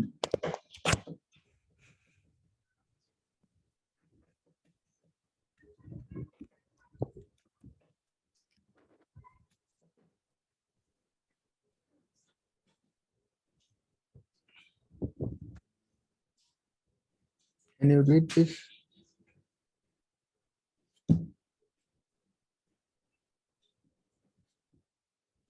The great endeavor one undergoes in executing the ordinary social and religious duties of the Varnashrama system, in performing austerities, and in hearing from the Vedas culminates only in the achievement of mundane fame and opulence. But by respecting and attentively hearing the recitation of the transcendental qualities of the Supreme Lord, the husband of the goddess of fortune, one can remember his lotus feet.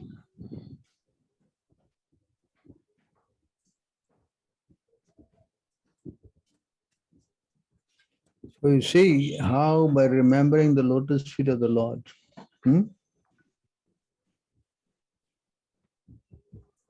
Remembrance of Lord Krishna's lotus feet destroys everything inauspicious and awards the greatest good fortune.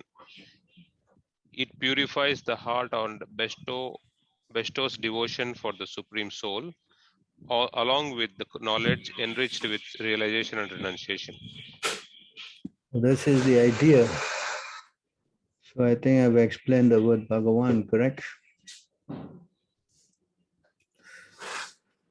Many times Mayavadis give the analogy of empty pot and sky in order to prove their theory of consciousness merging into the Brahman. But the same thing also said in Bhagavatam 12.5.5. So let's go to 12.5.5.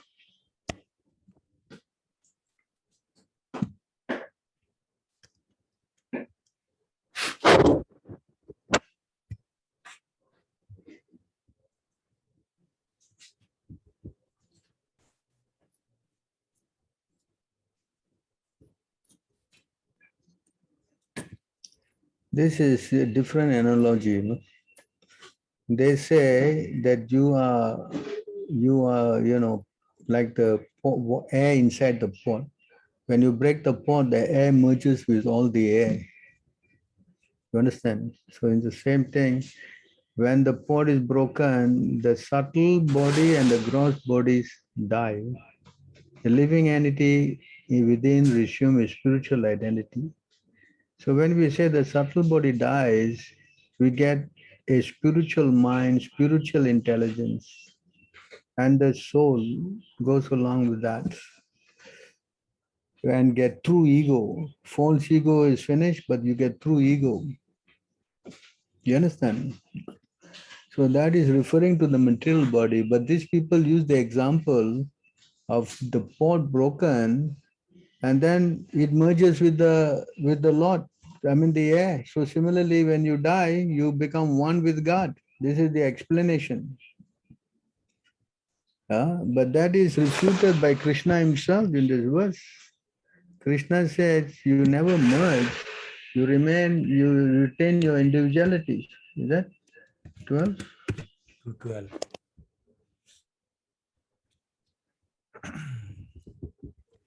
See here, Krishna says, Na aham jatu nasham, na tvam nime jana dipaha, na chaiva na bhavishyamaha, sarvavayam ataha param. So never was at the time when I did not exist, nor you, nor all these kings, nor in the future. See this?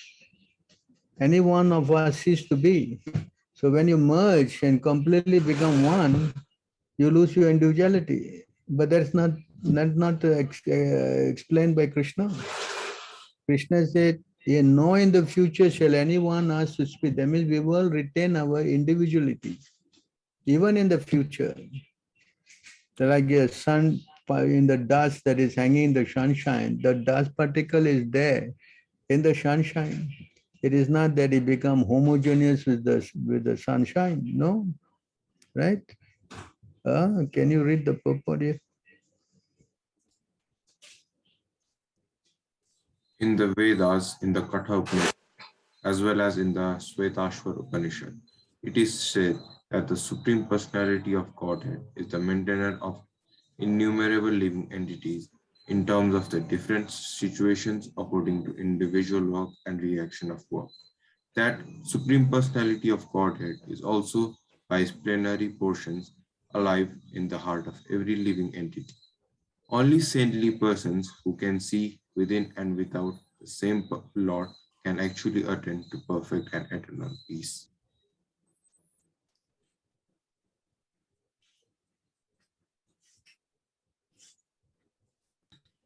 The same Vedic truth given to Arjun is given to all persons in the world who pose themselves as very learned but factually have but a poor fund of knowledge.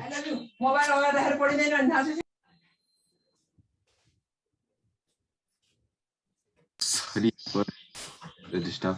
The Lord clearly says that he himself, Arjun, and all the kings who are assembled on the battlefield are eternally individual beings, and the Lord is eternally maintainer of the individual living entities, both in their condition and in their liberated situations.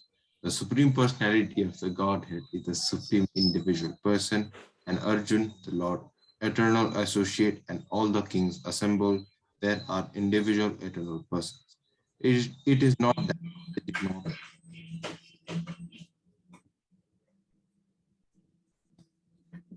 it is not that they did not exist as individuals in the past, and it is not that they will not remain eternal persons. Their individuality existed in the past, and their individuality will continue in the future without interruption. Therefore, there is no cause for lamentation for anyone. The Mayavadi theory that after liberation, the individual separated by the covering of Maya or illusion will merge into the impersonal Brahma and lose its individual existence is not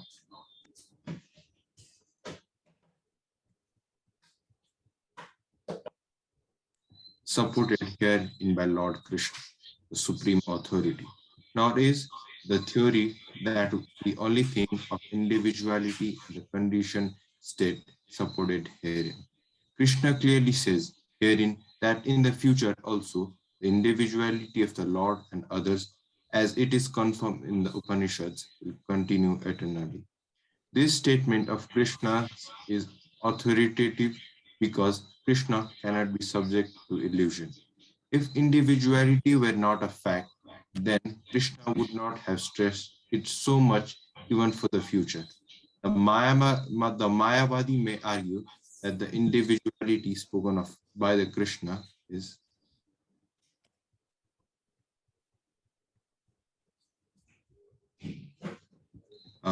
not spiritual but material. Even accepting the argument that the individuality is material, then how can one distinguish Krishna's individuality? Krishna affirms his individuality in the past and confirms his individuality in the future also. He has confirmed his individuality in many ways. An impersonal Brahma has been declared to the subordinate to him. Krishna has maintained spiritual individuality all along. If he is accepted as an ordinary conditioned soul in individual consciousness, then his Bhagavad Gita has no value as authoritative scripture. A common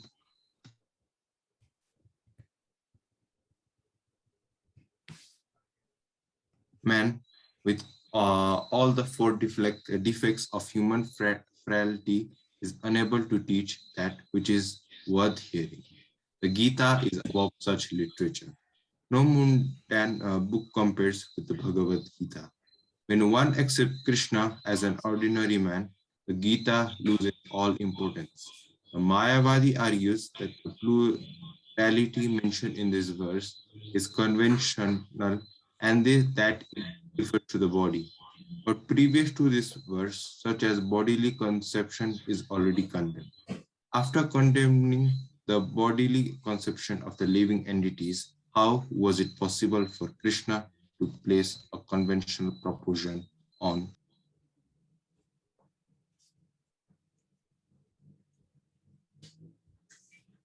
the body again? Therefore, individuality is maintained on the spiritual grounds and is thus confirmed by great acharyas like Sri Ramanuja and others. It is clearly mentioned in many places in the Gita that the spiritual individuality is understood by those who are devotees of the Lord. Those who are envious of Krishna as the Supreme Personality of Godhead have no bona fide access to the great literature. A non-devotee's approach to the teachings of the Gita is something like that of a bee licking on a bottle of honey. One cannot have a taste of honey unless one opens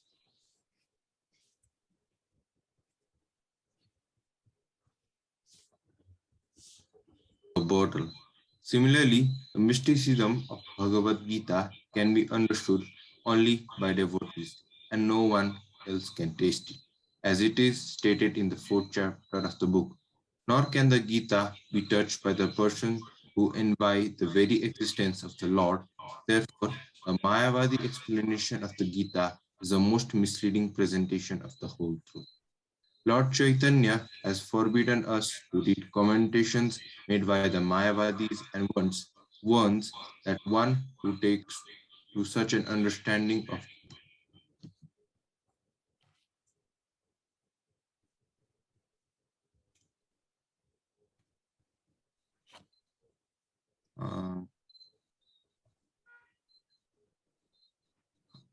made by the Mayavadis and warns that one who takes to such an understanding of the Mayavadi philosophy loses all power to understand the real mystery of the Gita. If individuality refers to the empirical universe, then there is no need of teaching by the Lord. The plurality of the individual soul and the Lord is an eternal fact, and it is confirmed by the Vedas as above mentioned. So you can see from this verse that how Krishna is giving, confirmation that you cannot become nothing or merging and completely losing your identity. So this idea of the pot, although it's there in the Bhagavatam there, but that is referring to the spirit soul giving up its subtle and gross body and assuming a spiritual body, which is a different example altogether. Is it clear? Yes, okay, Prabhuji. Yes, Prabhuji, I have one question that is there any verse which says that even after regaining our spiritual identity, we still actively take part in the service of Lord? There's so many verses. Devotees, when they give up, they go into the eternal form. They engage in the pastimes of the Lord. When you go to the spiritual world, you go with your spiritual body. Yes, Ajamil went with his spiritual body, correct, in the plane. Yes, and still we actively take part in the service of Lord. Of course, the service is the main ingredient, devotional service. Correct? Yes. The devotees don't want to, engage in anything where their service is neglected, Yes? Yes.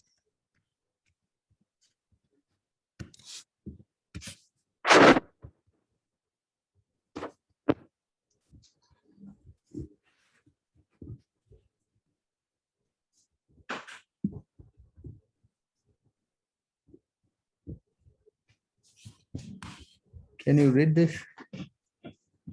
Yes. Translation.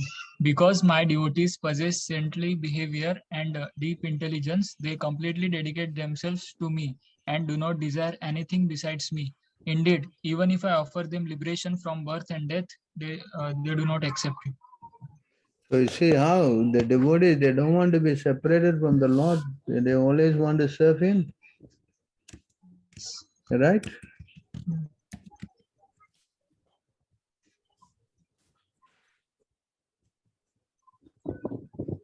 The lotus feet of the Supreme Personality of Godhead are sought even by the greatest of demigods, such as Brahma and Shiva, who have all accepted the Supreme Personality of Godhead as their life and soul. A pure devotee of the Lord can never forget those lotus feet in any circumstance. He will not give up his shelter at the lotus feet of the Lord for a single moment. Indeed, not for half a moment, even in exchange for the benedictions of ruling and enjoying the opulence of the entire universe. Such a Vaishnava devotee of Lord is to be considered the best of the Vaishnavas.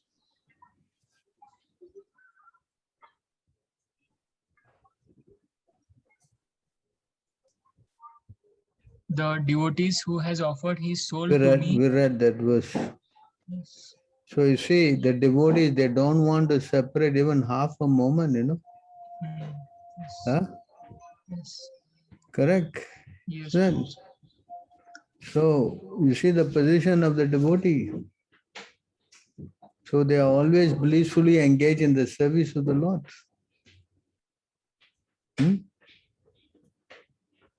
First, that's why they don't accept the merging.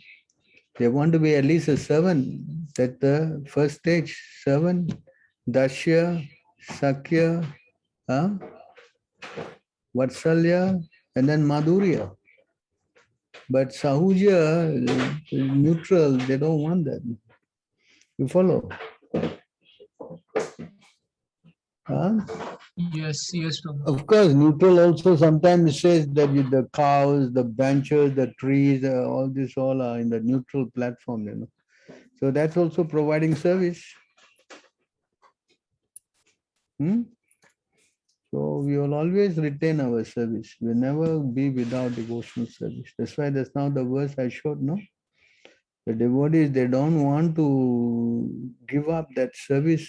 This verse also you can read.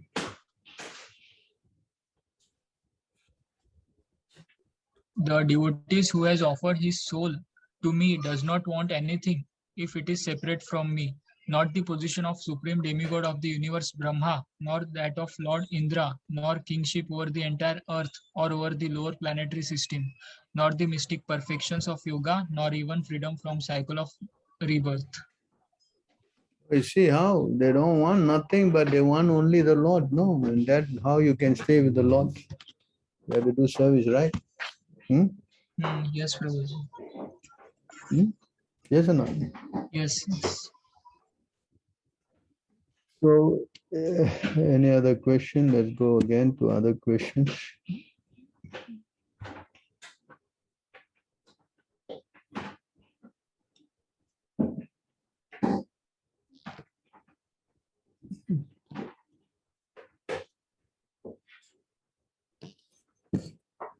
My question is, golden time like Satyoga, how was the worship of the impersonal Brahman started? So those people who are, that's now we say, those who are demonic and all that, they kind of attracted to the impersonal feature of God. So those people who don't want to, who are envious of the Lord, then they are attracted to the impersonal form of the Lord. When it is started, the personal aspect of the Lord is also eternal. Brahman is always there. The Lord is there. This light is there. Correct? And some people are attracted, but it is more so prominent in Kali Yuga when Sankaracharya came.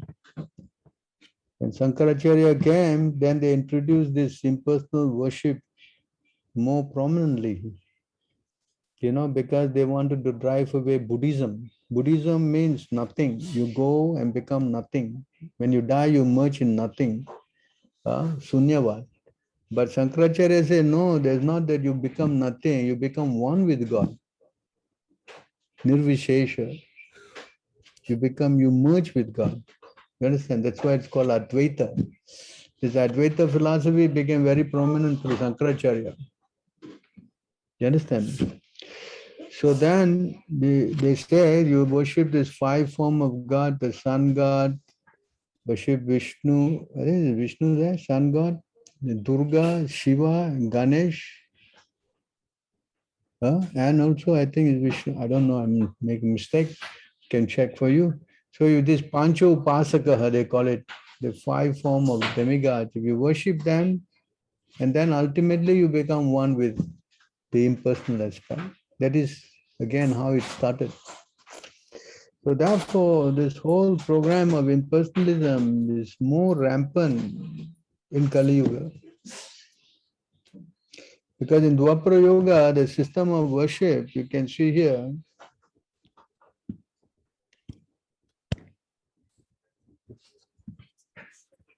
the whole system of worship is described here.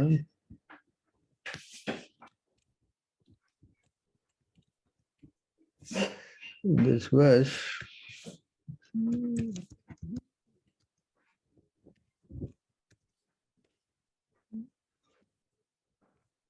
And see here it says, whatever results obtained in Satya Yoga by meditating on Vishnu, in other yoga, they see in Satya Yoga is meditating on Vishnu, in Treta Yoga by performing sacrifices, yajna, and in Dwapara Yoga they're serving the lotus feet of the Lord, Dwapara Yoga, and in Kali Yoga, see, chanting a Hare Krishna mantra. So all these kind of deviance only came mostly in Kali Yuga. But we didn't say it is not there. It could have been there, but in a smaller proportion, very small section. But it's very prominent, especially in Kali Yuga, where the worship of the personality of Godhead, as we have discussed, so many people are impersonalists. Very, very few people are personal. And another thing is that, see, when you offend the Lord or his devotees,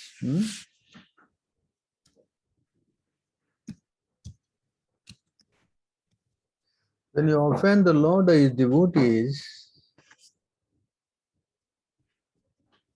sorry. So here, see, the moment you offend the Lord, Ramachandra Puri was denounced by Madhavendra Puri, spiritual master.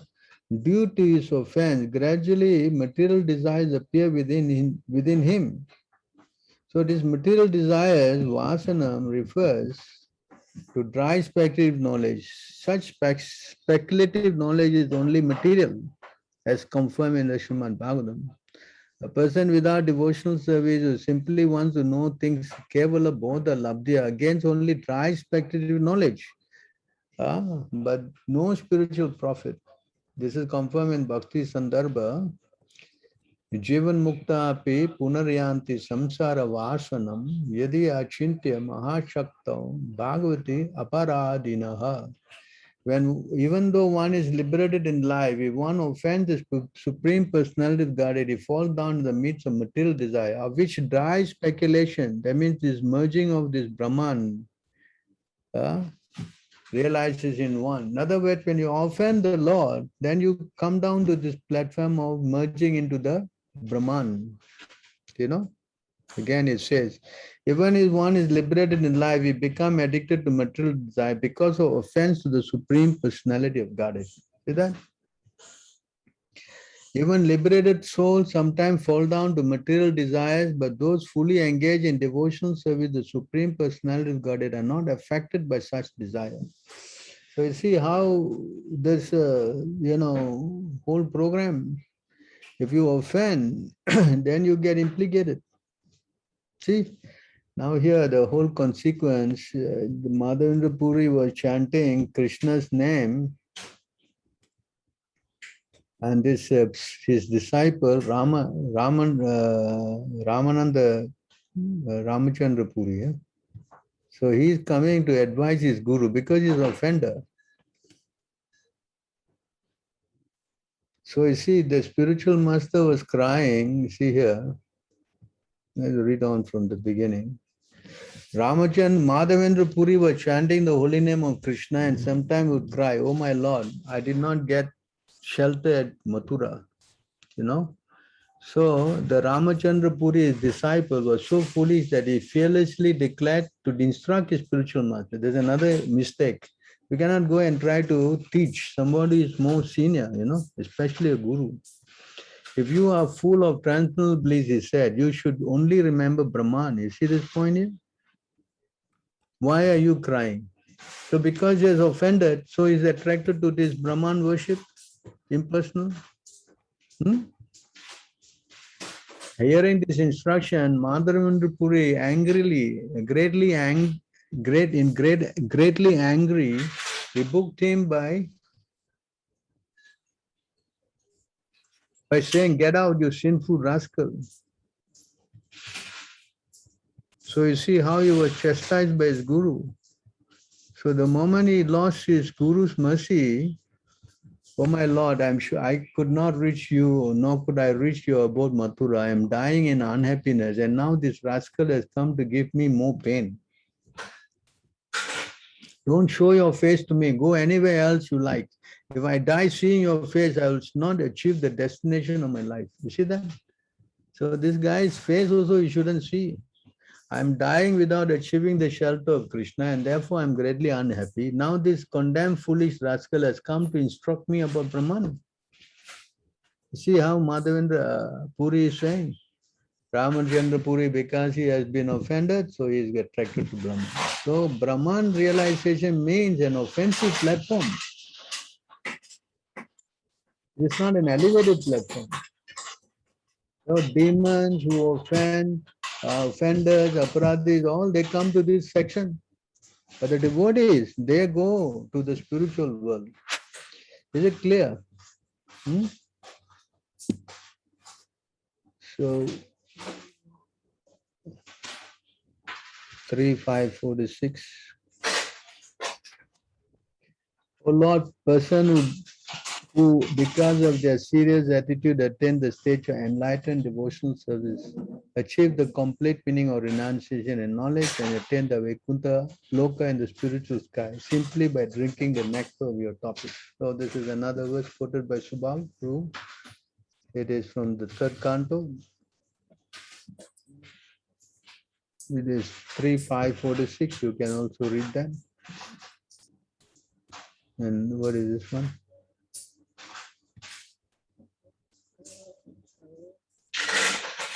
This Swami also said, in the transcendental realm of Raja, one should serve the Supreme Lord Sri Krishna with a feeling similar to that of his associate. One should place himself under the direct guidance of a particular associate of Krishna and should follow in his footsteps. This method is applicable both in the stage of sadhana, spiritual practice executed while in the stage of bondage, and in the stage of sadhya, God realization. So both, in preliminary stage, advanced stage, we do service. Of course, you say in the preliminary stage, we serve the deity. Same way as we will eventually graduate to serving the Lord in the spiritual world. Same thing. All right. Any other comments, further questions, or anything?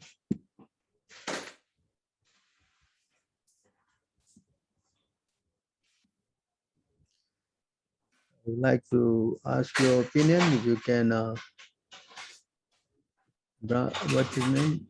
Vishwambar, you can. Yeah, Hare Krishna. Yeah, thank you very much for attending. So we have a feedback session. So I would start with the Naidu. Those who are coming the first time or new to this session. So please give your feedback, how you like it. What is your any concern or any comments on this? So I will start with yeah. I liked it very much. Who is this? Naidu, Tanushree. Huh? Tanushree Naidu. Tanushree Naidu. Huh? Yeah. Where are you from? Goa. Oh, you're from Goa. Oh. Yeah. So thank you very much. So you are chanting? Yes. Are you in contact with any of our devotees? Huh? Yes. Who is mentoring you? Subala Das Prabhuji. Subala is talking to you. Very good. I'm very happy to hear that. Thank you. Keep chanting, huh? Keep attending more of our programs and all. Yes. Try to help others in Goa to come also. That'll be Yes. very nice. Yes. Hare Krishna. Yes.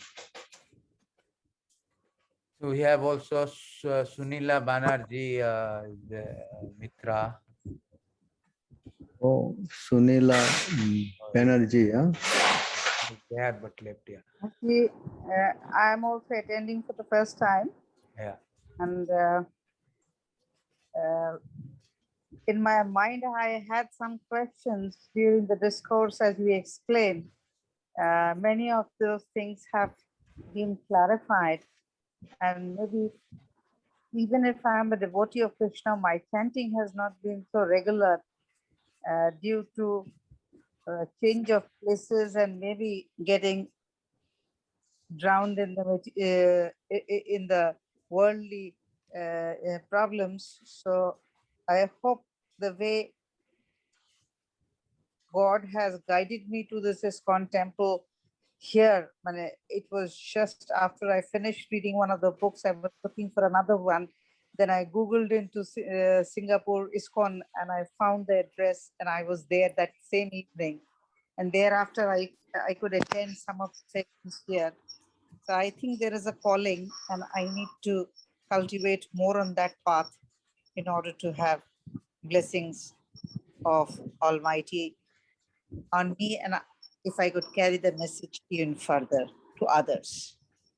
You're staying in Singapore? Yeah, right now I'm Mataji lives very close to the temple, Prabhu. right. Oh. From Bengal, from Very good. Fortunate. Very fortunate. You came for Janmashtami, I'm sure.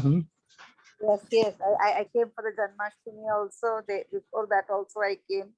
And now today I feel like at least once I should go, at least to have the darshana and the prasadam, so that if any impurities are there in my thought process, that can be drowned and that can be washed away.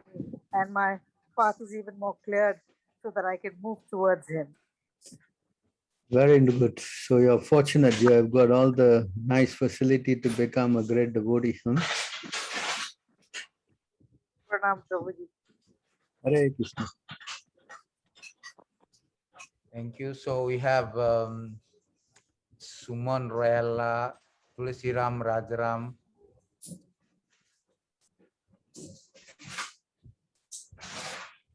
Suman Rayala, huh? Where is she from?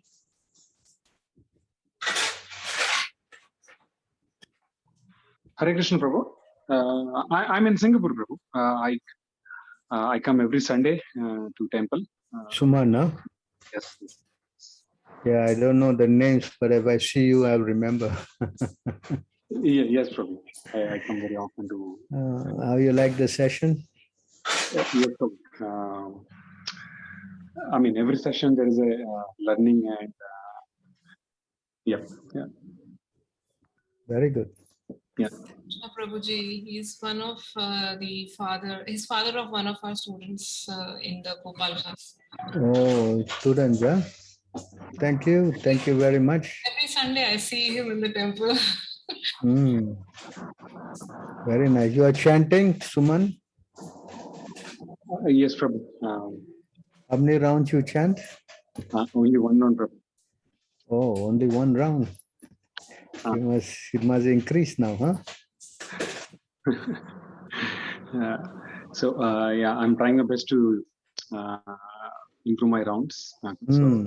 Yeah, you'll see the improvement, Prabhu. Sure. Yes, very good.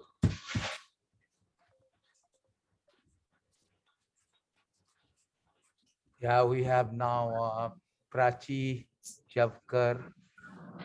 We have Hare Krishna. Okay. Tattva-jijñāsā, huh? Where is he from? He left. Huh? I think so. Who is Devang Koti? Huh? From where? Hare Krishna Prabhu. Where are you from, sir? Pune, India. Oh, you're from Pune, huh? Yes, Prabhu. Oh, very nice. How you got to know about our session? Well, I associate with Ayappa Prabhu and Brother Prabhu. Oh, you are associate. How you like this program? It was nice, Prabhu. Chanting Hare Krishna? Yes, Prabhu. Very good. Keep up, chant more, huh? Associate with them, huh? Yes, Prabhu. Try to bring more friends from Pune to this class. It'll be nice, huh? Yes, Prabhu. Very good. So who else is there? Anubhav Venkat Sai. Is that? We have Any volunteers who want to express their feelings? Anubhava Venkatasi, huh? Venkat Sai. Where they are from? Anubhava. Where are you from? Yes, sir. Hare Krishna, sir. Hare Krishna. Sir, currently I'm living in Hyderabad, in India. Hyderabad, huh? Yes, sir. Oh, first time coming? No, sir. This is my third time. Oh, how you like our session? It's mind-opening, sir. Eyes-opening. The teaching of Bhagavad Gita, I can feel the difference. I chant every day in the morning around 8 rounds every day. Oh. Hare Krishna Mahamantra. And I can feel the difference, sir. Very nice. You have someone is talking to him? Anyone here? You are keeping in touch with any of our devotees here? No, sir, not. Oh, so Prabhu, you can take note, huh? Yeah. He's chanting 8 rounds, huh? Someone can help him more. Yeah. Correct? Yes, that'd be very nice, huh? Thank you for your kind words and participation. Thank you, sir. We have Tulasi Raman Rajaram. Who is Tulasi Ram Rajaram? Where are you from? I'm in Singapore. Oh, you're Singaporean, huh? No, actually a PR. Oh, PR, huh? Very good. Where you stay? Bukit Panjang. So how you like the program? Yes, very much interested, and I'm learning more. Do you come to our temple here? Yeah, I came down a couple of times, and even I met Venugopal Das and Gorangal Das. Who Goranga? Yeah. Who is Goranga? Priti Gauranga Prabhu. Oh, Vijay Goranga. Priti Gauranga Prabhu. Priti Goranga. Oh, okay. Very good. Huh? So you keep in touch with them, huh? Yeah, sure. Try to increase more, and if you can bring more friends from Bukit Panjang, that'd be very nice, huh? Sure. Even last time I talked to you when I came down. Oh, you talk to me, huh? I have to see your face. Why do you put your video on so I can see, you know? Nobody is putting their video on except me. Huh? I mean, how to see you? I'm talking to you. It's pretty impersonal, no? Yes? Yes. Now I see you. Yes, now I remember. Thank you for coming, huh? So I can see everybody. At least put on your video, we can see you. I thought we talk about form and formless. Everybody want to be formless, looks like. Huh? Yes. Yeah, chatting. Yeah. Very good. So you please take shelter of them and try to improve more, huh? Are you chanting? Good, huh? You're chanting some rounds? Yeah, 16 rounds a daily I'm chanting. Very good.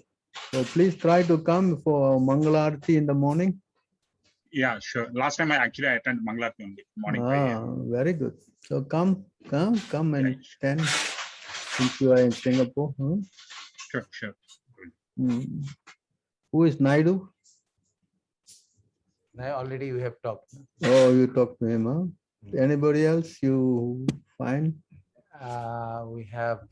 Who is Devanga Kolte? Huh? We have talked already. Talk to him. Bhakta Kavirasu. He's from Malaysia. How are you doing, Bhakta Kavirasu? Yes, Prabhu, I'm fine, Prabhu. Hare Krishna, Prabhu. So how you like the program? Yes, Prabhu. Wonderful, Prabhu. Very nice. Try to bring more people from your camp, Malaysia. Okay, Prabhu. Very nice. So I guess others are all devotees. I don't know what they can say, how they like the session.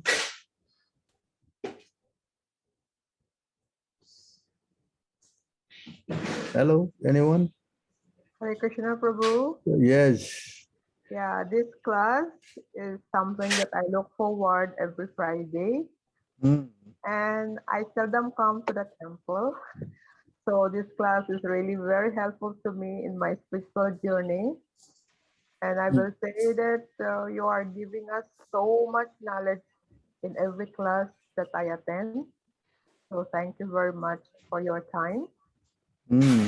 Yeah, and in Krishna consciousness, it is somewhere that I learned really, like, that in life we can survive whatever it comes because of the knowledge that we are getting from you, meaning from your classes and from the other devotees as well. So, yeah. Very good. So try to come to the temple, They'll be very good for you. Please come, regularly. Okay. Take darshan of the deity also, Yes, Prabhu. I will try. Please try. Anaswara, who's that? Anaswara, yeah. Where's she from? Kerala. Kerala. How you like the program? Yes, Prabhu, I like the program very much. You're chanting, no? 16 rounds. Yes, Prabhu, I'm doing it. So how you're preaching in Kerala going? Good? Yeah, I'm trying. I don't know. Still, I'm trying. I think we have a Kerala class, Zoom class, right? Prahlad Yes, is doing Prabhu, that. yes, Prabhu. Prahlad. So Yes, good. yes. Maybe you can help in that section there. Yes, yes. Okay, I guess it's getting late. Thank you all very much for your very kind support, encouragement. I wish I can be more service to all of you in some way. In this way, get the blessing of Prabhupada. Hare Krishna then. Hare Krishna or Gauri Shushla Prabhupada. Thank you. Hare Krishna, Prabhu. Thank you, Prabhu. धन्यवाद प्रणाम जय प्रभुपाद हरि बोल। धन्यवाद प्रणाम जय प्रभुपाद।